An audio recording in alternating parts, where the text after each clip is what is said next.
From Washington, this is VOA News.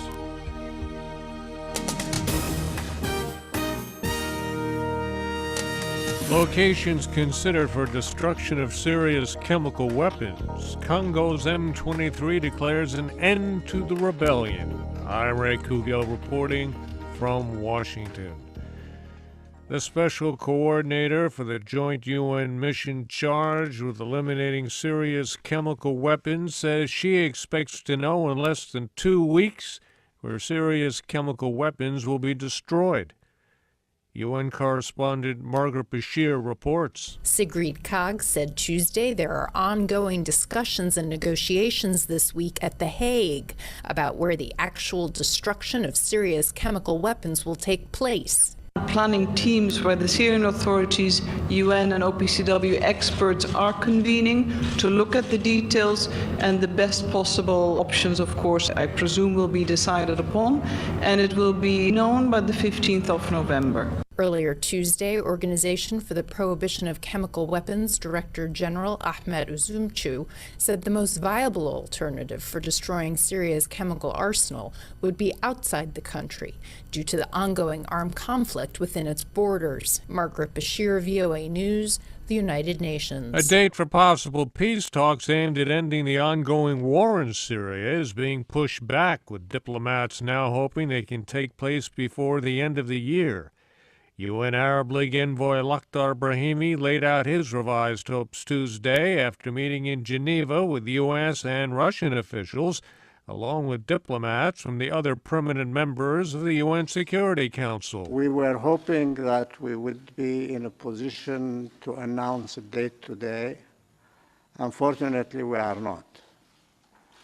But we are still striving to see if we can have the conference before the end of the year.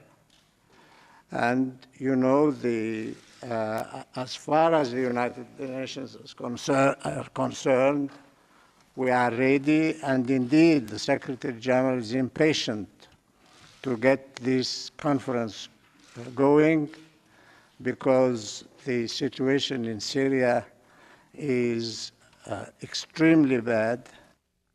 U.S. Secretary of State John Kerry is pressing efforts for peace between Israel and the Palestinians in new talks with both sides.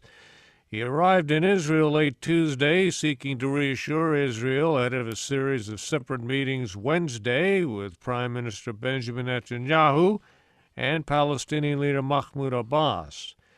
Earlier Tuesday, during a visit to Poland, Secretary Kerry said legitimate questions about U.S. surveillance efforts should not affect upcoming trade talks between the U.S. and the European Union.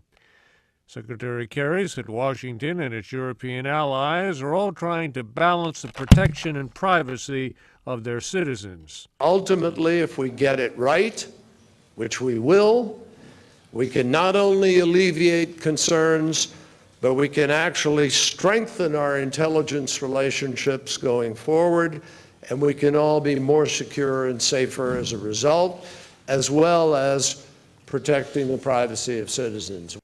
Poland's Foreign Minister Radoslaw Sikorski says he and Secretary Kerry agreed on closer cooperation between their intelligence services.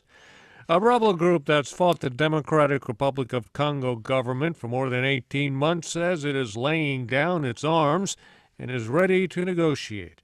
The leader of the M23 movement, Bertrand Bisimwa, says the group will demobilize and only pursue its goals through political means.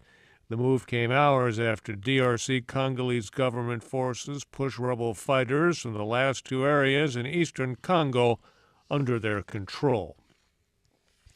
Toronto, Canada's Mayor Rob Ford apologized to his countrymen after admitting smoking crack cocaine.